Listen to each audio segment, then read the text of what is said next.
Yo, what's up? What's up? You know, it's your dog, Benny Hertz, and you are back with 101.1 The Culture. And today is, I always say today is a special day, but today is really special, right? Number one, it's beautiful outside.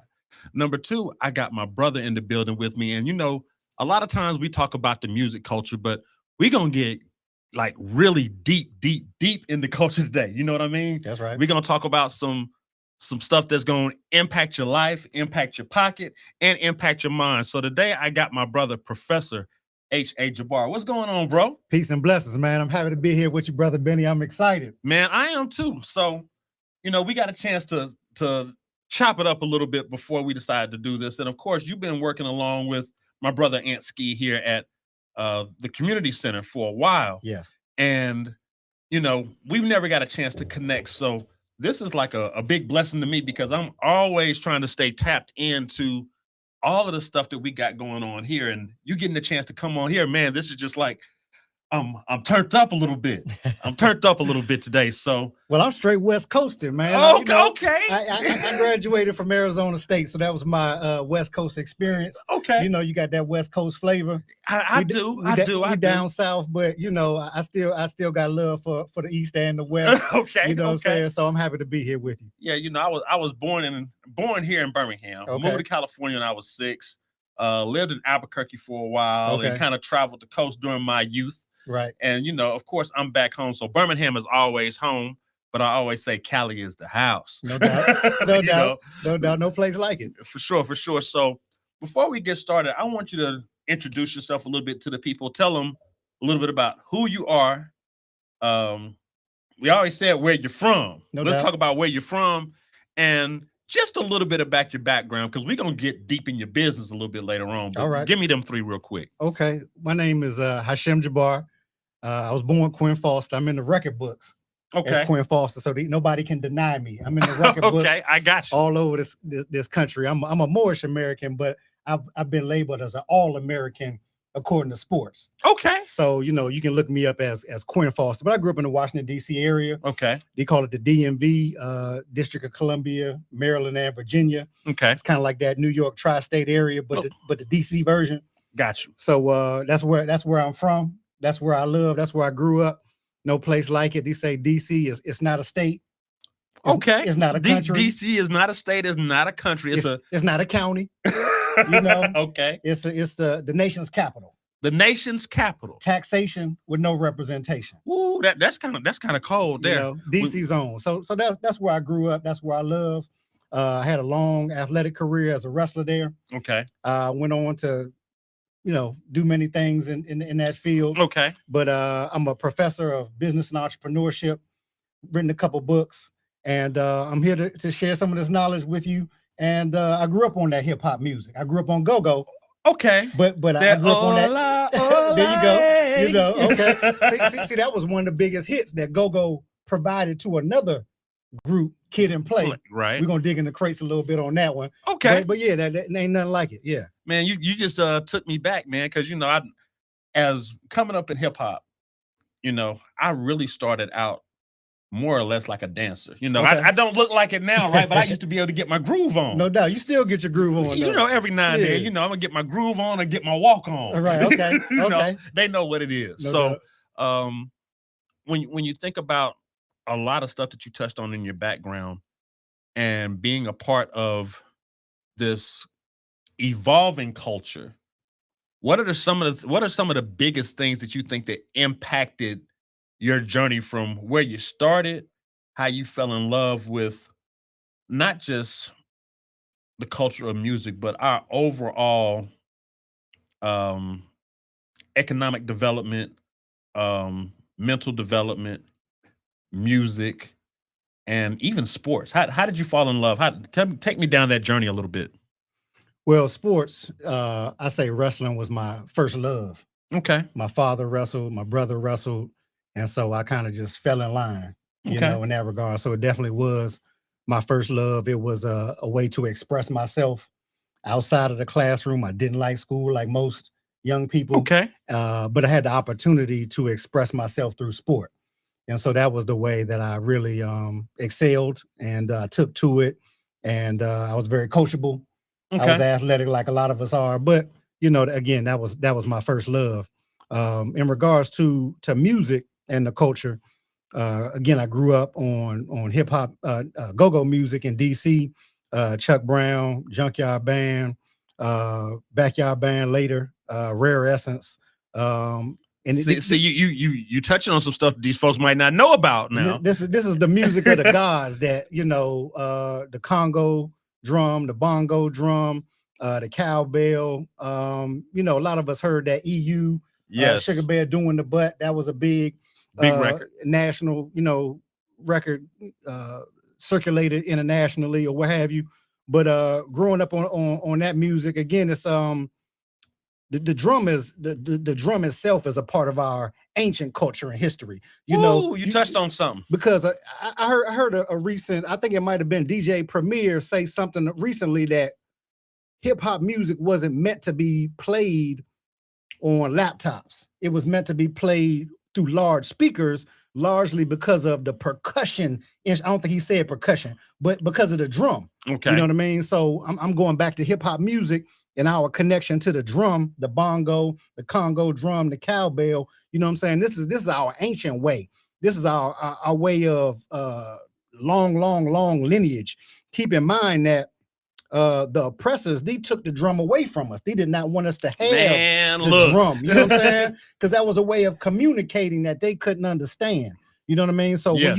when you pump your music in your trunk or however you pump it, you know what I'm saying? It gets into you can say your spirit, but you feel the vibrations inside you. You know what I'm saying? Exactly. So talking about this culture, our hip hop culture, go-go really, put me on.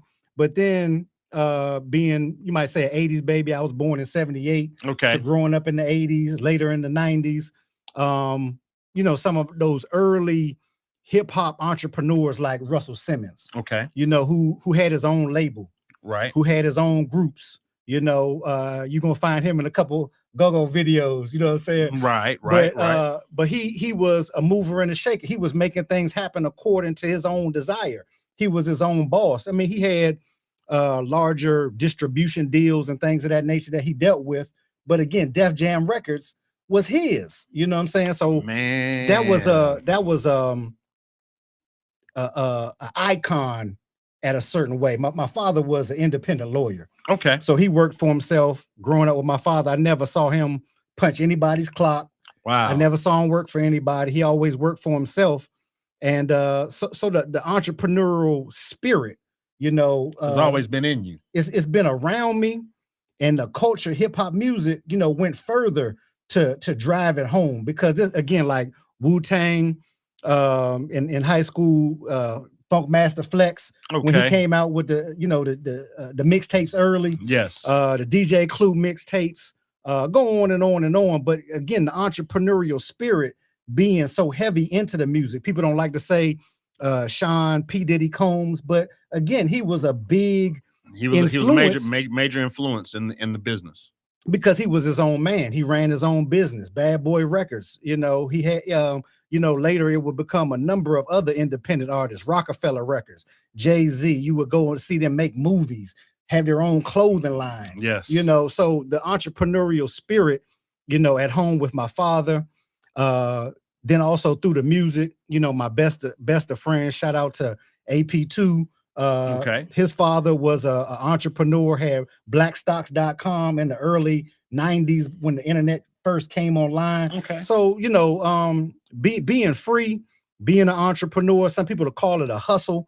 I never identified with being a hustler. Okay. But growing up and because of wrestling, going to school, I was able to formalize what we call as a hustle into entrepreneurship or being a business professional. Nice. That's one of the things I touch on a lot of times with a lot of artists. We call a hustle because we're trying to piece stuff together, right? But once you have the proper education and you're able to see models of systems that worked, you're able to implement those type of systems into whatever business format you decide to create, right? And whatever business you decide to get into. I say, so when I started out in music, I talked about dancing, but when I wanted to be a producer, you know what I did? I studied. I bought books on how to run Pro Tools. I had mentors. I went to people. I would spend money to be in the studio around some of these mentors that were much better and much more equipped than I am, so I could learn, so I could understand how to record, how to mix, how to master, how to train my ears, so that I could develop that skill set and learn how to actually run a business. And it sounds like you're speaking a lot of the same things because you were in certain situations with people and were able to witness things in a very one-on-one basis. You were able to take some of those principles that you learned and implement it into where you are now. Absolutely. You mentioned the term model, and you must have been reading my mind because that's what I've been blessed to do, and I'm thankful to create a business enterprise model. Okay. It's a theory that I had when I graduated college. I Hmm. put it as a doctrine into practice. I developed it, and worked it, and tested it, and refined it, and I found it to be true. And now it's in this book here, the 5 principles of business fundamentals. Okay. Regardless of whatever you do, you got to have your fundamentals. Okay. I like that. I say the fundamentals. So we talk about some of our great basketball players and football players, right? And they had to put in their amount of hours at each level, but they had to get proficient at just the basics, the That's fundamentals. right. And in your book, what's the name of your book first off? The five pillars of business fundamentals The 5 pillars of business fundamentals for any business enterprise. for Yep. any business enterprise. So That's right. people, y'all really need to pay attention because he's getting ready to drop some jewels right now. And we ain't even talked about this yet, but I know he's getting ready to drop some jewels, and I'm gonna probably be rewatching this over and over again. So can you tell us a little bit about some of those 5 principles? Absolutely. So they're in no specific order, but one comes before all the rest of them. Okay. And this might be, you said put you up on game. Yes, put me up on the game. This might be one of the most overlooked of the 5 principles of business. Okay. So at a full range of 100%, they say any business that does not have a business plan is most likely to fail within 3 years. Wow. Okay. Now, business is competitive in general. Whatever business you're going into, somebody else is already in that business, in that industry, in that market, True. engaging in trade and commerce. You're not the first of any business. Okay. So you have to have a plan. So the first fundamental is research and development. Got you. Research and development. Research and development. So what industry are you going in? Who's your competition? What are the industry standards? What's the market? What's the pricing? Who's your competition? All of the range of all you need to know about the product that you're trying to create, the service that you're trying to create, your research and development. What prices is selling at? What associations are involved in this industry?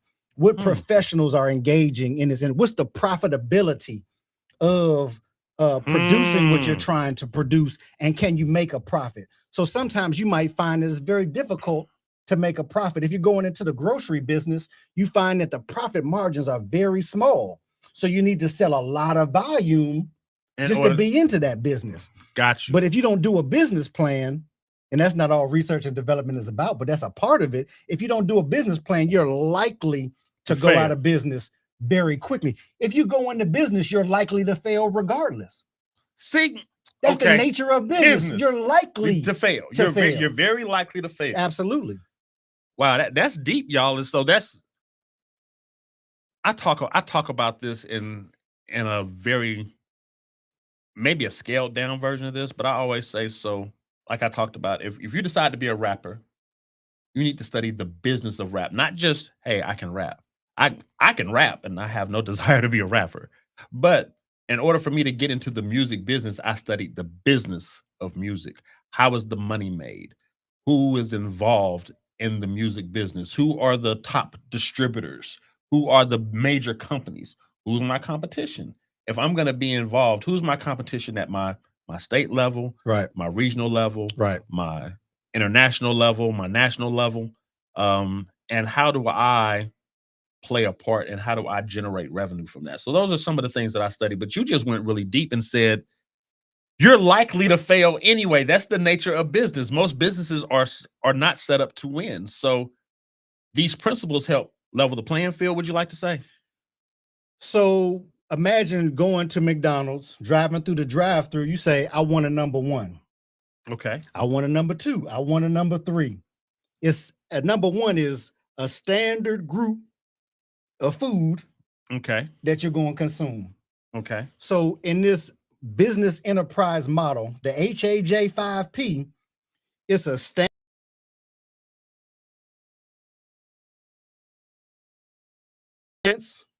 or functions that you perform that relate to any business. Okay. If you're doing business, you need these 5 areas of focus. If you're doing business, if you want to do the full 360 degrees of what business is, you're going to do these 5 things. If you're a hustler, I'm a hustler. I'm a hustler, baby. You know what I'm saying? If you're a hustler, you make a product and you sell it.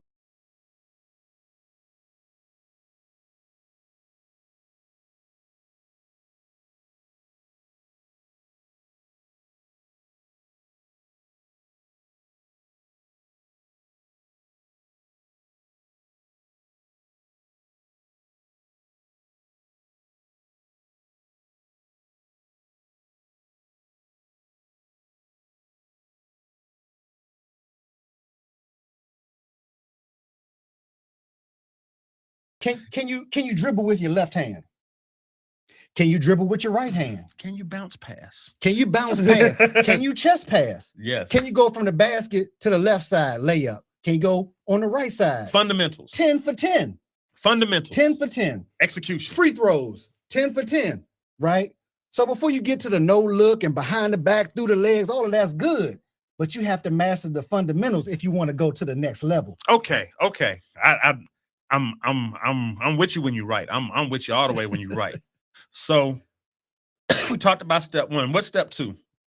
So again, the other pillars, or you said there are other pillars. You didn't say in any specific order, but you said the first thing that you got to do was that one. And so we already mentioned, I'll say the second one, because if you have a ship that doesn't have a motor today, you have a ship or a boat, you have to have sails. Okay. To wind to make the ship move. Okay. If you're in business, you either have a product or a service to sell. Right? To sell. So you have to have that wind, that money that coming in, that wind. So sales, marketing, and promotions are a key to any business. If you don't have sales, you're not in business. If you don't promote what you're selling, you're not going to be in business long. If you don't have a marketing plan, you're going to be hit and miss. You're going to be here and there. You're not going to be consistent. So sales, marketing, and promotion is a fundamental of business. In the book, really, we dig deep into sales, the methods of selling, how to sell, where to sell, why to sell, pricing and promotion and things of that nature. But again, as a ship, if your ship is a business, you need sales. Wow. So I do my consultations on the music business, right? And I always talk about streams of income. And I talk about streaming as just one small stream of income, and it doesn't pay a lot. However, I always tell people you've got to have multiple streams of income in any business in order to survive. And you just touched on something I talk about all the time: marketing, promotion, the plan, the execution, fundamentals. I hope y'all paying attention, because he's really giving y'all some of the things that are the foundation to creating your blueprint. I really like that. Keep dropping the jewels. So shout out to Brother Ansky. You said the jewels. We're talking knowledge, wisdom, and understanding. Okay. The kind of knowledge and wisdom and understanding that can give you food, clothing, and shelter. Right? Yes. The kind of knowledge and wisdom and understanding that can give you food, clothing, and shelter, and give you peace, love, and happiness. Okay. The kind of knowledge, wisdom, and understanding that's going to give you freedom, justice, and equality. So we're talking 12 jewels. We're going to continue with the pillars of business fundamentals, the things that you do every day, regardless if you make cars. I mean, I'm talking about manufacturing cars, where you have 1,000 employees, where you have 700 parts that go into the making of the car, or if you're a mom and pop shop and you iron clothes and wash clothes for a living, you have a department called operations and planning. Okay. These are the things that you do every day, regardless. Again, if you're a large business or if you're a startup company, there's the things that you do every day that have to be planned out. They have to be done in a sequence. They have to be done in an order. If you're making a car, you don't produce necessarily the bumper before the tire. You don't produce the engine before the transmission. There's an order of operations, you know? So operations and planning is a critical fundamental to your business, regardless of what business you're in. You got to plan it, and then you got to execute it. Okay. Sounds easy. It sounds easy, right? It sounds easy, but we all know, what did you say at the beginning? Most businesses are set up to fail. That's the nature of business. Business is competitive. We mentioned sports, and the whole idea of sports is to compete. I want to be better than you. But if you're in business, a part of it is being better. A part of it is outlasting or surviving. A part of it is to get a part of the market share. So if you do your business plan, you say, okay, I'm in the music business. How large is the music business? How many billions of dollars every year in the United States, internationally? You said statewide, regionally. How much money is actually in there? So you can look at a artist, a large artist like my number one on the list, Jay-Z. You can look at a Jay-Z and say he has a specific amount of market share in the market of hip hop music. If hip hop music sold X amount of dollars in 2025, this individual has a 1%, 2%, 3%. He represents a certain amount of dollars in that pie. And so what market share do you represent in that pie, whatever business you're in? And if you're a small business or a founder, you represent 0.00001. All right. You know, because 1% is a huge number of, you know, any business. I have this thing where I say, and I want to frame this up so where people understand it. Would you rather have 10% of a watermelon or 1% of an orange? You know what I mean? Meaning that if I get a small percentage of a watermelon, 10%, that might be a big chunk. It may not even be as big as a small percentage of an orange. Right. They may even represent the same amount in different industries. Industries. Key. Exactly. Right. So, and you can also have a full ownership of something that doesn't have any value. Or hasn't established any value, hasn't learned how to establish value. So I think what you said is really key. And I think that a lot of our entrepreneurs, whether it's business, food, you talked about the laundry business, you could have cleaning, any type of business.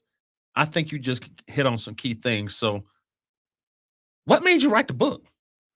Well, you know, this book specifically, again, I studied entrepreneurship in college at Arizona State University, graduated 2002. They called us the Sun Devils. I identify as a sun god, as opposed to the Sun Devils, you know. But again, studying entrepreneurship, I had the theory when I left. When I was done, I looked at what I was taught and I took a position. I had a theory, I had an idea, a concept. Okay. You know, when you produce your first album or any album, you call it something, right? Right. You name it, you know, the blueprint, Jay-Z, right? Okay. Whatever the case may be, your first album. But I had this idea that there were 5 specific business functions that every entrepreneur, every business had to have to operate at its fullest capacity. Okay. Now, you're not going to find this in any other book. You're not going to find this in any college. You're going to, I mean, it was my understanding. Okay. So from what I learned. Principles. This is the principles that I learned that were, again, fundamental.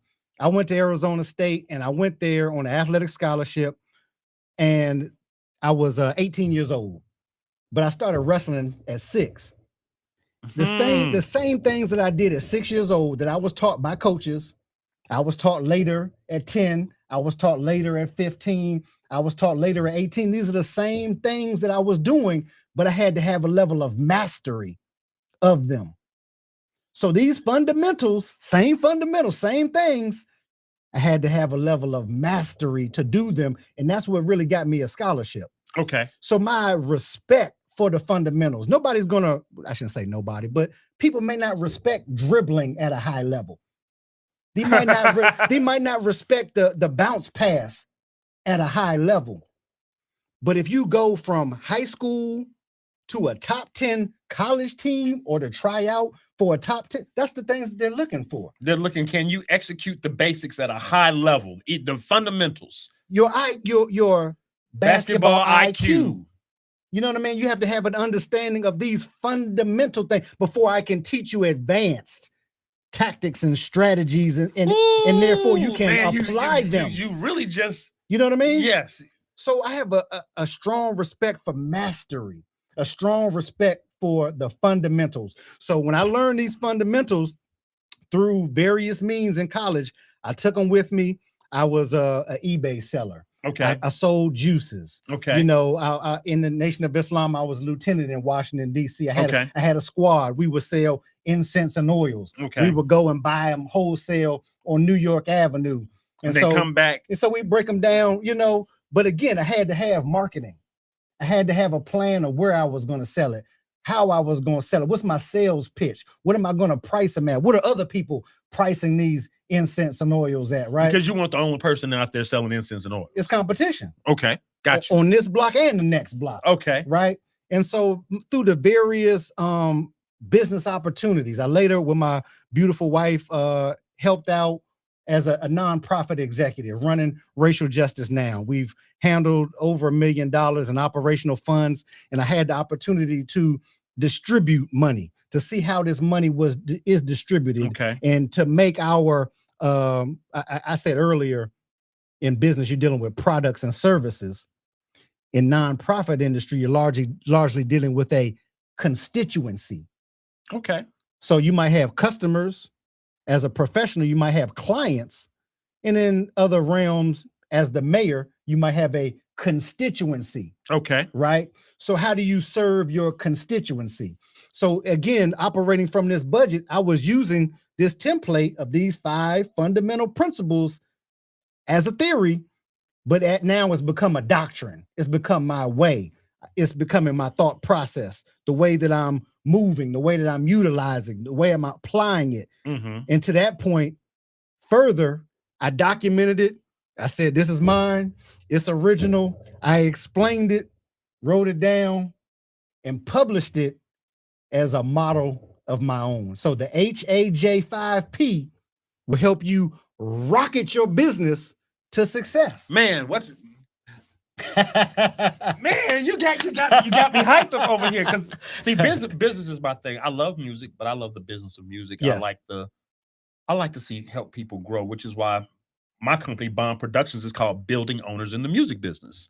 And as I've grown and been around mentors, I did something similar when I formulated my 5 principles. It's called the money method. So I have it broken down: mindset, offers, N is nurturing your audience, E is expanding your revenue streams, Y is your systematic process. So I have this all broken down, documented, and I try to make it digestible for someone that's just starting out to someone that is far advanced, so you can actually understand how to execute these things.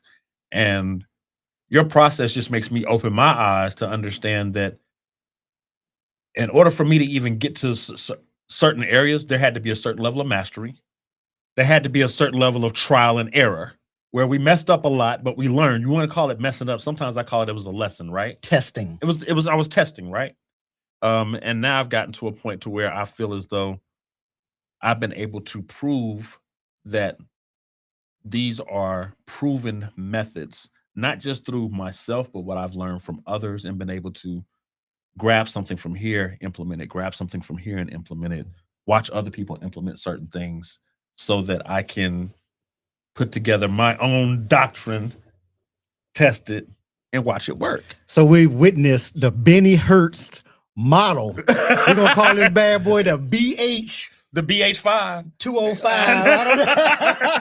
I don't know, but this is your model. Right. You know what I mean? This is what you show or you model to others. True. And I try to walk that too. So it's just amazing to me that once you gain a certain level of alignment and you meet other people that are in business and that are also in tune with how things work in any landscape, how there's a certain level of congruency with it looks different, but they're really the same, right? And it's amazing. Now, and I see you got 2 books up on here, right? So we talked about the 5 principles. What's the other one? You said something here, and I want to dive deep before we jump into how groups of people become independent nations. Okay. Which is really about a study of Elijah Muhammad's $80 million business empire. Okay. But what you said about business is life, and life is business. Okay. We share we're born in different places at different times, but we came into the world from the same process. Our mother and father came together, an egg and a sperm came together, a scientific process occurred. Correct. But in our mother's womb, before we even became born, there were business contracts and agreements made on our behalf, right? Yes. The doctor, okay, baby's not here yet, but I'm gonna go see the doctor. Well, here, sign here, right? Payment is boom, right? We're gonna go to the hospital. This is the hospital you're gonna go to and sign here. We're gonna put you on the list. Agreements are being made. People give you gifts for that baby, right? You might go buy Pampers for your unborn child. You might go buy prepping milk for the business. But when you buy milk for that unborn child, you get a receipt to show that you had a business transaction was occurring. Wow. Barter and exchange was happening to secure that life that's coming. That life is business. When you were born into the world, when I came out and saw the light for the first time, again, this was an exchange with the doctor and the nurses and the hospital and the car that got you there, or the bus, or the gasoline that was pumped into the car, right? And someone had to make the money to pay for the gasoline that was manufactured by a company and put into a car that was manufactured by a company. That is all business. Business is life, and life is business. There's continual business transactions being made 24 hours a day, 7 days a week. Right now, we're in Birmingham, Alabama. It's around 4 o'clock, and the stock market is opening in Asia, in Europe. It's opening in Africa. It's going everywhere that is someplace on the earth, this planet Earth. There is barter and exchange happening right now. Business is life, and life is business. We need to put that into a song. That sounds like a hook. Okay. That sounds like a hook. We're going to do that. Yeah, we're going to do that. I love it. So you said you wanted to touch on that before we got into your other book. So tell us about the other book and what inspired that one. So coming out of college in 2002, I heard the master teacher, the Honorable Minister Louis Farrakhan, speak in Phoenix, Arizona. I came back home to Washington, D.C., and joined the Nation of Islam in October of 2003. Fast forward a number of years later, around 2000, 12, I really began to study Elijah Muhammad's economic program, Okay. specifically the 5-year economic plan. He says in his book, Message to the Black Man, 2 sentences. He says, Russia did it and became independent, and so can you. Pakistan did it and became independent, and so can you. Now, those are paraphrases, but those 2 sentences outlining Pakistan and Russia, I said, what is that all about? So when I looked it up and did the research, both Pakistan and Russia used the economic model called the 5-year plan to build their nation from, the lowest point it was at a specific time period. In Russia, it was Russia's very old, so it was a new starting point for them, coming out of the czar, or similar to a king. Right. They were going into a communist regime. I'm not promoting communism, but that's where they were. But they used a 5-year plan to build. Okay. Pakistan did the same. And then as I learned, China used it. Okay, well, Ghana used it. They did a 7-year plan. Hold up. Vietnam used it. Hold up. Ethiopia used it. Hold up. So I saw the pattern. So this so-called black man, African-American Elijah Muhammad, built an $80 million empire. He did things that people, not only black people or African-Americans, weren't doing, but he was doing business at a certain level that nobody was doing. There's a term today, and they used it a lot during COVID, supply chain management, or the supply chain. He said COVID disrupted supply chains. So I talked earlier about how a car manufacturer, they may have, let's just say 700 parts that they use or manufacture that go into a car. Okay. So you have to get these supplies from all different places, all over the world, all over different countries and nations. But Elijah Muhammad, in his wisdom, he started with the farm. He took his farm and transported everything that came from his farm in a truck, his trucks. Okay. He took them to his own cannery, his own place of manufacturing, right? Where he canned his own food that was transported by his own trucks. Then he would take it to his own warehouse, conduct his own inventory. He would distribute it to his own grocery store, his own restaurants. He would buy fish from Peru, right? He willing and dealing, right? He buying fish from Peru, putting them on his own freezer trucks, distributing to his own mosque, selling them to brothers and sisters in the mosque that were taking it direct to consumer. So he had a business model, but he managed, they call this vertical integration today. That's what Nipsey said. I'm vertically integrated. They didn't peep that. Now, you said Nipsey Hussle, one of the greatest businessmen of our time, but Nipsey Hussle will tell you to read Message to the Black Man. That's right. He told T.I. to read Message to the Black Man. So his idea of vertical integration, I'm not going to say it was from Elijah Muhammad. He actually referred to Steve Jobs and Apple of vertical integration. But before Steve Jobs was making Apple, before the term supply chain management came into existence, correct me if I'm wrong, I believe it was in the 80s. I could be incorrect. Okay. Fact check me. Elijah Muhammad was a master of supply chain management. So I'm again studying his economic program, his program and position, his methodology, not just, oh, wow, he did it. Now, what were the means and methods by which he did? What tactics and strategies did he use? What business plan did he have, right? So he said the farm was the engine of a nation. So he started with the farm.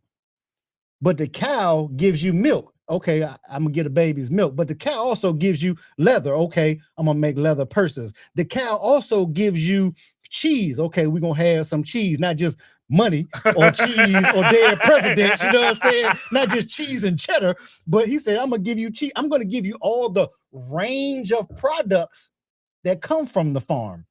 And I'm gonna employ my brothers and sisters to sell these products, creating employment, creating jobs from the farm using supply chain management. They call it a vertical integration. So from the bottom to the top, from the top to the bottom, I got him, right? He's doing it all, but he's showing you an example of what to do and how to do it. Not just look at me, what I can do, but look what you can do as well. Man, look here. I'm just gonna say this. Y'all got to go get the books. Spend some time. Take some time to do some study, some research, some analysis, some self-research. And if I'm not mistaken, my brother, you also do mentorships with people as well?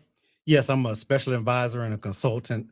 I'm happy to dialogue with anybody that has questions in general, that are interested in developing a business plan, or, want to bounce ideas off of somebody. So yeah, I'm a special advisor, particularly around the areas of business, business planning, business models, research in particular. Those are all things that I do as well. See, I'm fit to tell y'all something. I do mentorships as well, but I'm fit to tap in with the brother. I'm going to tap in with the brother, right? Tap in for the win. You got to tap in for the win. I'm telling y'all, self-research is great. I always say YouTube University, ChatGPT, all that stuff is great, right? But mentorship and paid mentorship is something that helps you bypass the mistakes because someone else has already made the mistakes. It helps you speed up the process to get to the money. That's one of the things I've always said. We go to school and that's paid for. It's business. It's paid for through taxes. It's paid through if you go to school privately and pay. You are taking a paid course in order to become proficient in something from someone that already understands that particular subject at a level of mastery. Education is one of the biggest industries of the industries. I was very surprised doing what people call activism work, working at the school board level, working around education, curriculum in Dayton, Ohio with my wife, Zakiya Sankar Jabar. I was amazed to learn that Dayton public schools had a larger budget than the city of Dayton. I'm gonna say that again. The public school system in Dayton had a larger annual budget than the city of Dayton. That's crazy. How many pencils does the school system use? How many books does the school system use every day? How many dollars in teacher salaries do they pay? How many principal salaries do they pay? How much gasoline do they buy to drive buses? How much money do they spend on buses? There is enormous amounts of money. We're talking about major dollars in the education system. We're talking about going back to market share, right? Right? Right. There's a large of the whole economy, because there's elementary, there's pre-K and kindergarten. Yes. There's junior high, there's high school, there's collegiate, postgraduate, right? Continuing education, but there's also there's also vocational schools, carpenters, schools where you become an audio engineer, right? Big money. Big money. Long money. And now, first off, you've blessed us with so much. I'm just gonna tell y'all, we could probably, especially he and I, because I'm like in tune, right? We could probably chop it up like this all day. But I'm gonna tell y'all, number one, y'all got to get the books. So how can they find the books first off before we get into some other stuff? Well, we talked about business being trade and commerce. Right. I have a trading post that I set up online. It's called a website. Okay. At moorzion.com. That's moorzion.com. And you can go to moorzion.com/shop and see my catalog of books. I also have children's books and I have adult books as well. I really like self-improvement. So I have a book called Becoming a Well-Made Man. That's about manhood training and development. As you can see, I do write about economics and business, and then also write children's books as well. I have a book called Ahmad Saves a Nation that's largely about the 7 principles of Kwanzaa. You mentioned doing it for the culture. Yes. And we're doing it for the culture today. We are doing it for the culture. And so the culture is also in the books. We have a way of storytelling as a people. Okay. We tell stories. So Slick Rick, back in the day, Rick the ruler, you know what I'm saying? Snoop Dogg, right. You know what I'm saying? A storyteller. We tell stories and we relate to one another by stories. And what we do is we slip a little knowledge, slip a little knowledge in the story, because you remember the story and then you reflect on the principles that are undergirding or that support the characters, that support, the storyline and what have you. So Ahmad Saves a Nation incorporates the story as well. That's dope. That's dope. Of course, I always come on here and I shout out Ant Ski because that's my brother, right? No doubt. One of the things he and I used to do when we would both hit the stage, I was his hype man, producer, engineer, all that stuff, right? But we had a saying, we're going to give you what you want, but at the end, we're going to make sure we give you what you need. That's my grandmother right there.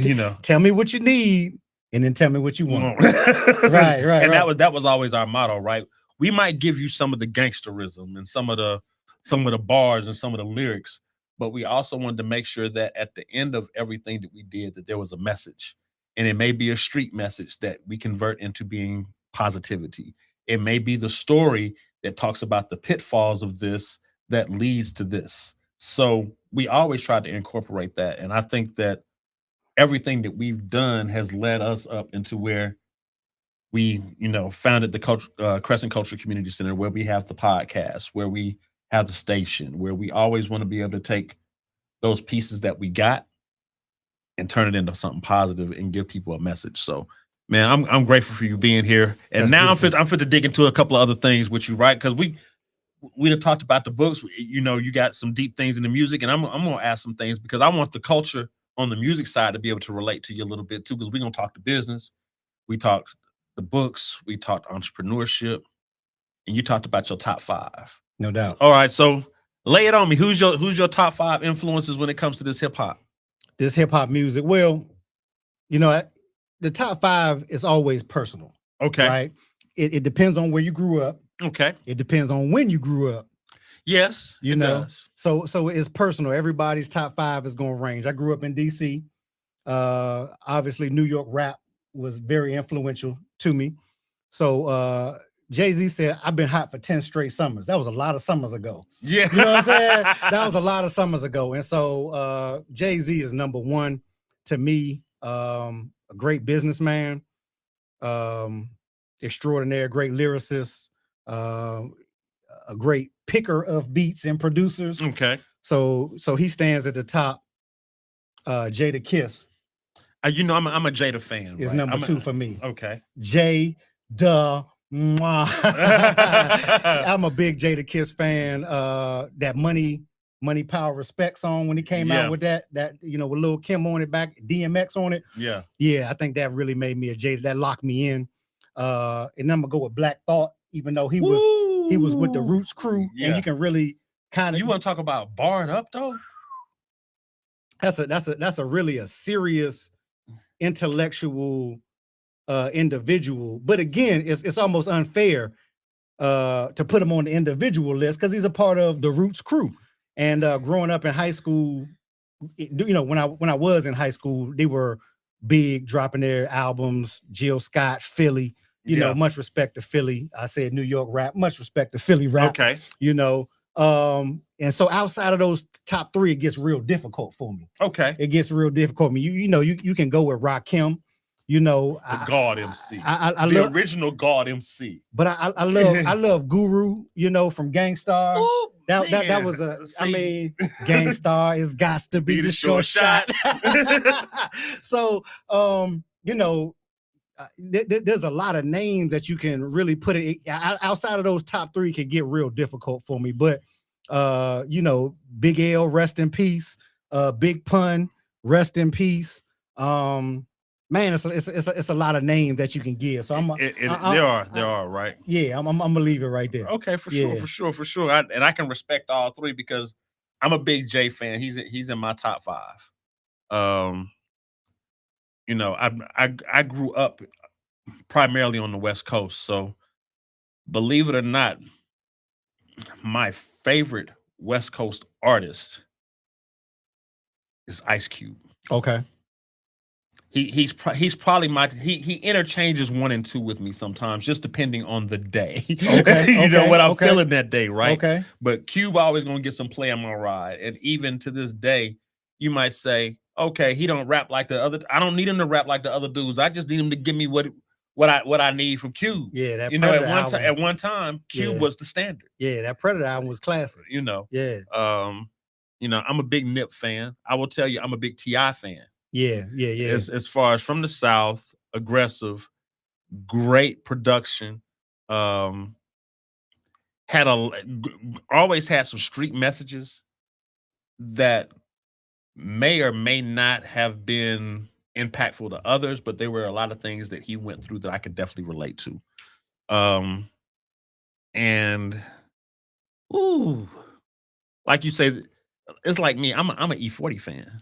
What's upper? What's upper? I'm an E40 fan. Right. He actually has my favorite hip hop song of all time. And what's that? I hope I don't go back to slanging yayo, slanging yayo. What's upper? That's right. That's my favorite hip hop song of all time, and it sticks with me because of my past, and it's just like that reminder. I'll never go back. You know what I'm saying? But it is one of those things that touched me because when I heard that song, it was right before I ended up catching the case. Yeah. You know, and it was just like, oh, see, music is beautiful in that way because music can connect you with a place and time. Exactly. Connect you with memories, you know, whether they be people, places, or things. You know, music is really, really powerful.